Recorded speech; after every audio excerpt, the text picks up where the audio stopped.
خیریدین عبدالله روحانی 35 ساله تاجیک که 10 روز پیش هنگام بازگشت از روسیه از جانب مقامات انتظامی تاجیکستان به بازپرسی دعوت شده بود، هنوز در بازداشت است. پروینه همسر خیریدین عبدالله گفت شوهرش از زمان بازداشت چند دفعه با او تماس گرفته خواسته است دیگر از پیش نشوند. پروینه باور دارد صحبت‌های شوهرش زیر نظارت و فشار مقامات صورت می‌گرفت.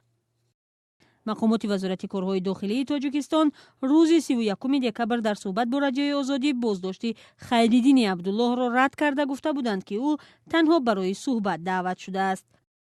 کرامت شریفов حامی حقوق مهاجران سالهای زیاد با خیریدین عبدالله آشنا بوده است. وی بر این باور است که خیریدین عبدالله ضد گروه‌های افراطگرا مبارزه می‌برد و بازداشتش غیر قانونی صورت گرفته است. او با شناسنامه تاجیکی و روسی به نزد زن و فرزندانش آمده بود.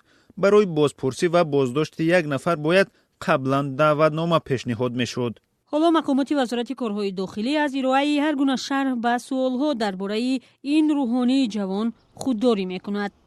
در همین حال جمعیت مهاجران سیاسی آسیای مرکزی در روسیه نیت دارد با برگزاری نمایش در مسکو از حکومت تاجیکستان آزادی خیریدین عبدالله را طلب کنند. خیریدین عبدالله که نسبش در سنت‌ها داستکف بوده است با فعالیت‌های علمی و مذهبی خود مشهور است.